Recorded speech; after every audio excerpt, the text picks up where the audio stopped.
Okay, now I started talking about the war at home, but I'm going to do it again. So remember that when we talk about the war at home, why am I doing this? Why are we talking about the war?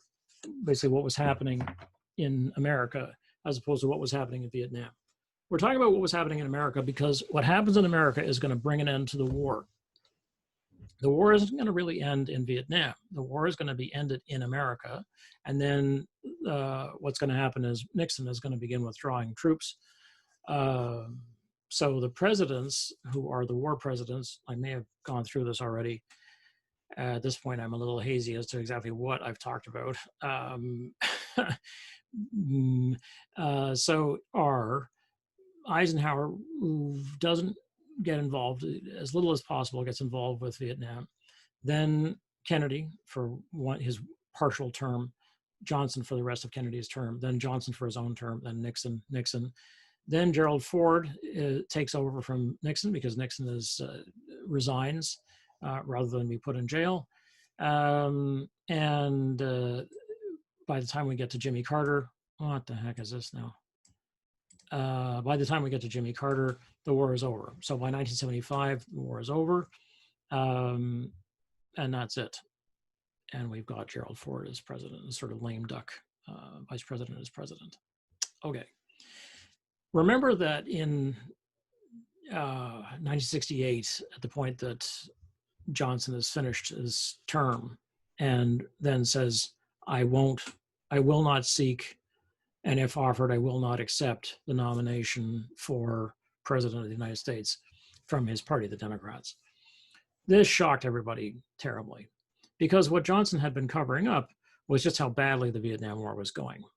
And the cover-up would continue, basically, well into Nixon's second term,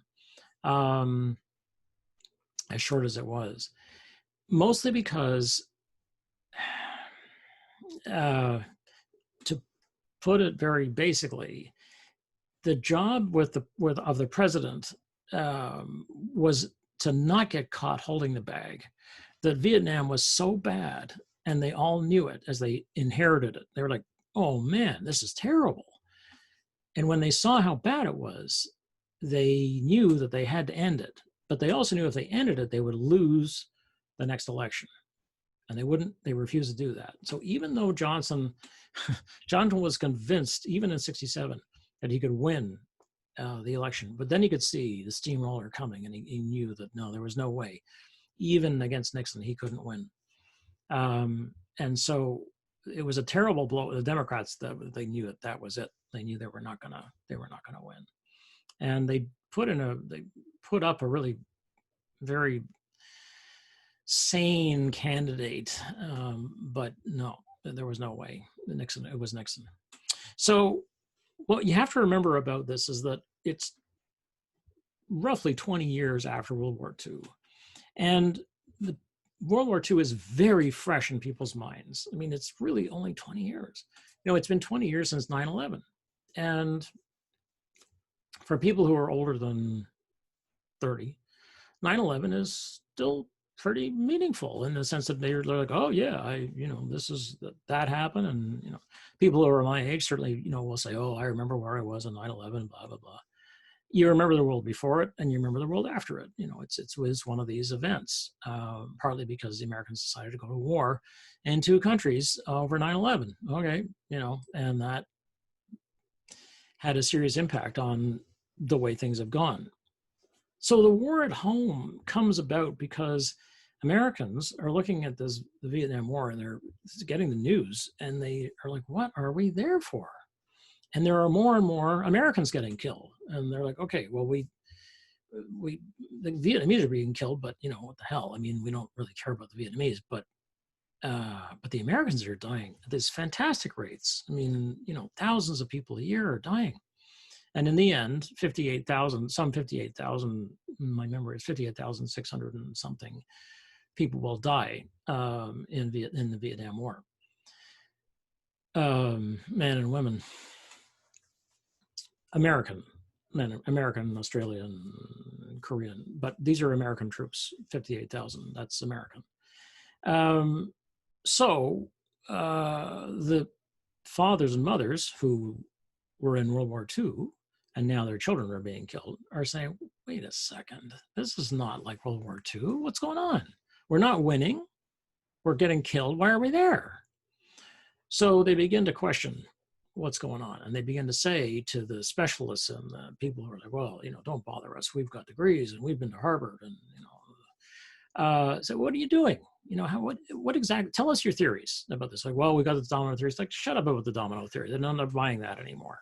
So people begin to ask questions about like, why, what are we doing exactly? And why are we treating the Vietnamese like this? And what did they ever do to us? And, and so what's your, domino theory? Like, who came up with that crackpot idea? So there's this questioning, and particularly the questioning comes from the young people, not just the young people who may be drafted, but young people in colleges and universities, particularly in the Northeast and the West, right? So in California. And so college campuses in the Northeast, the liberal centers, right? I mean, you can see where I'm pointing to, basically the two sides of the country which tend to be the most liberal.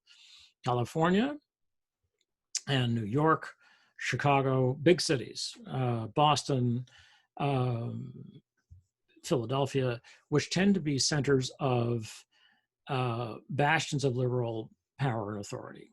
And these people, the young people in college, start saying, "Why? This is crazy. We shouldn't be there. This is the wrong war at the wrong time." And African Americans. So basically, what are people saying? So that what I've called the consensus starts to fracture, and the deal of the 1950s and 1960s begins to break up.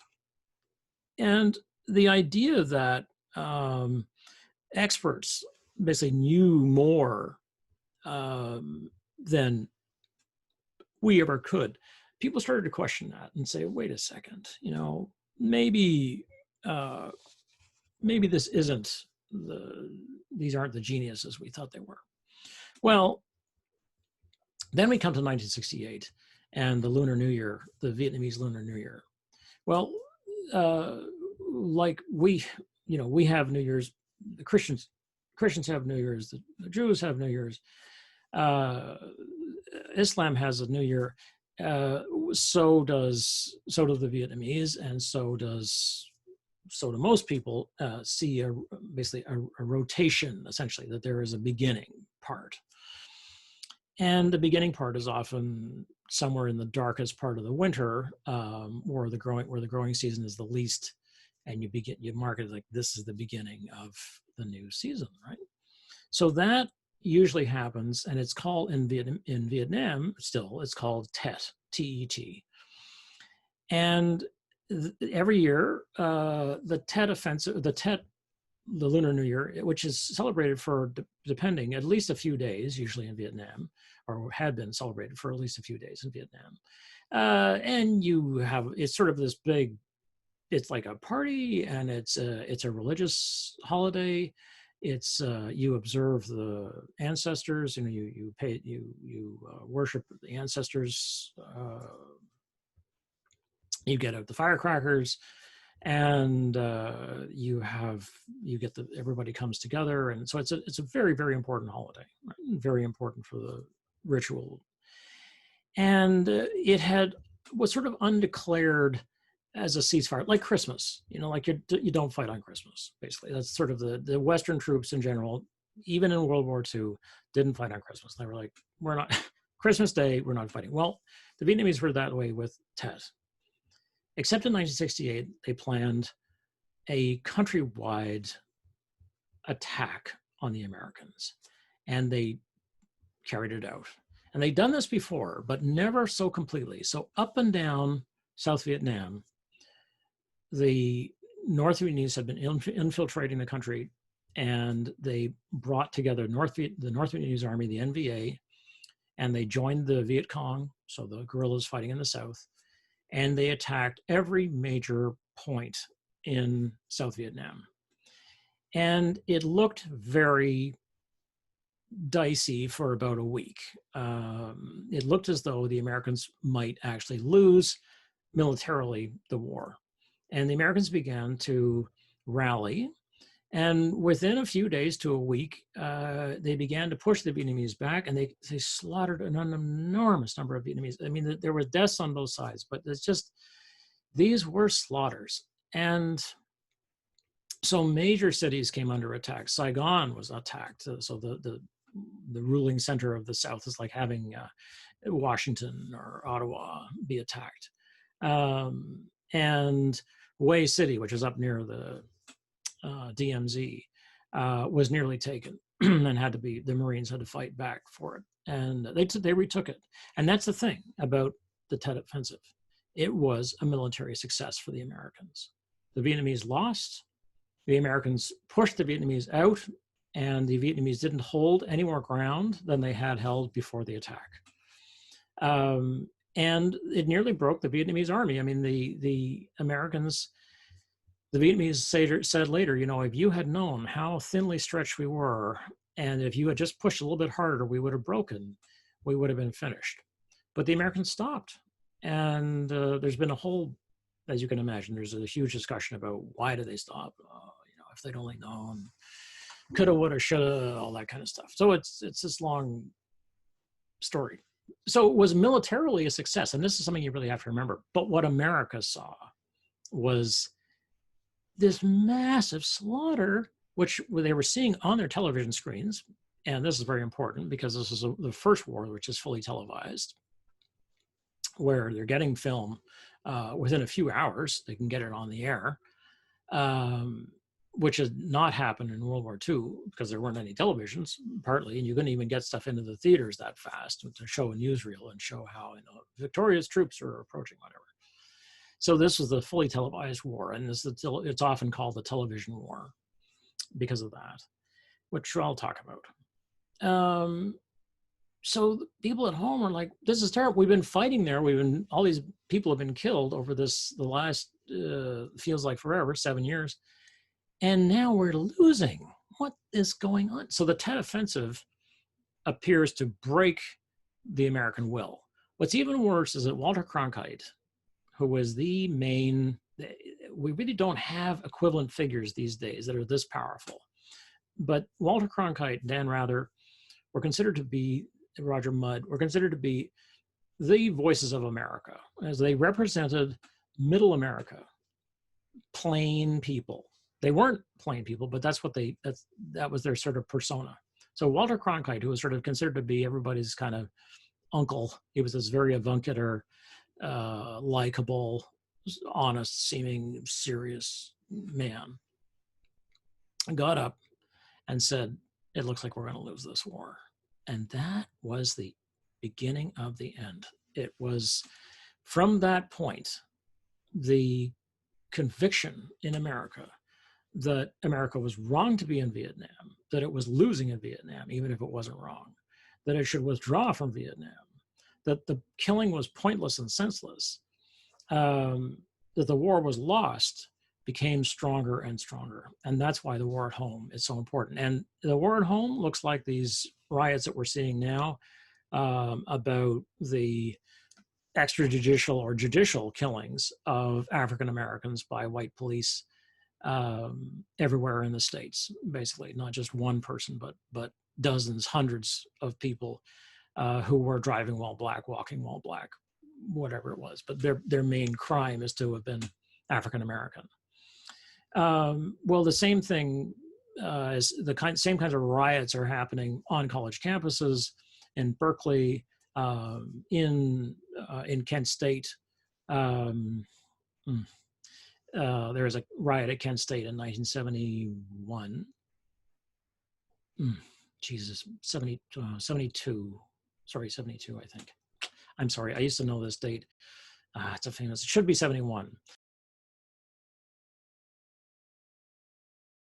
And the National Guard, the governor called it the National Guard. The National Guard walked down onto the campus at Kent State University and within a few minutes shot 4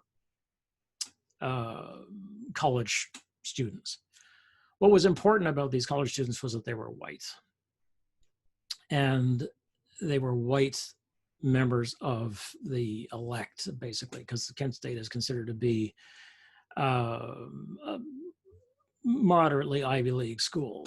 So it's like killing 4 people at Harvard, or going to MIT and killing 4 people there. It's like, these are the children of the powerful. And so that was it. It was like, we are done. So let me sort of sum up this war at home. 3 forces, I mean, this is massively simplified, will come together to produce the anti-war movement. Although the anti-war movement most anti-war movements are originally religious, and there's no difference here. The anti-war movement was started by the Friends, the Quakers, pacifists who demonstrated against the war starting in the early 60s. And they were very, very civil demonstrations, people walking with signs and, staying on the sidewalk and that kind of thing. But these were not like that. These were riots. And what brought them together was the students, who were enormously important, women in the women's movement, and this was the beginning of the push for the Equal Rights Amendment, the ERA, which would be defeated, and African Americans, who would be energized by 2 disasters: the killing of Martin Luther King in 1968 and the assassination of Malcolm X in 1969, which would bring power to the militant arm of the Black Panther Party, and in general just enrage the African American population. So these 3 populations came together with increasing sophistication and power to go against a pro-war government. And although Tet was a military victory, it was portrayed as a loss. And so at home, Tet became a loss, but in the country, it was a victory, which is a bizarre thing. The last part of this 4th stage of war is called Vietnamization. And Vietnamization was one of Nixon's words. It was a euphemism, basically, for I want another term, where his theory was that he would withdraw the troops because he had to withdraw the troops. I mean, he would not be reelected if he kept the troops in Vietnam. They were obviously needing to go on fighting for pretty much ever. So he would withdraw the troops, and he did begin to withdraw the troops. Although he increased the bombing, which is a whole other thing, which I'll talk about. And he increasingly pushes the war back into the hands of the Vietnamese, the South Vietnamese, and says, here, you do the fighting. You do this. We've done our part. And so he begins to force the war back on the South Vietnamese, who do not have the political will to fight because they're divided. There are all kinds of reasons why.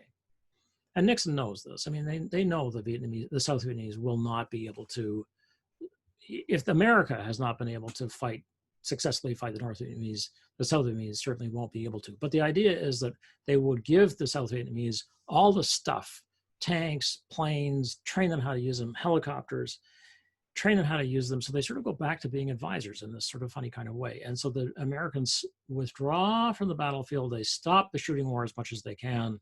They only shoot when they're fired on, and they're only fire when they're fired on, and so on. As the 60s closed, then Nixon entered the White House. He was forced by the anti-war movement and the protesters and by Congress to shut the war down. And so he withdrew the troops, so that by the time we get to 1971, there were 156,000 troops. Now that's still a lot of troops, but remember we were at 500,000 plus. We were at 500,000 plus just 3 years before. And by 1973, there were supposed to be 50 troops in country. I'm not sure I believe that number, but anyway, because I actually met one of them and I'm like, whatever, okay. But he did carry on with the bombing of North Vietnam, he and Kissinger. And in 1973, he stopped that as well and did this Vietnamization process. And although South Vietnam did fight hard against the North Vietnamese, 2 years, they actually lasted quite a long time.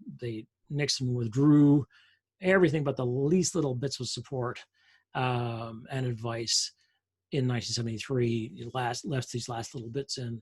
He left them in until 75. By 1975, the South Vietnam fell, and Ho Chi Minh was victorious, and by April of 1975, the country was united and was now communist. Okay, and now that is the end of this very long section.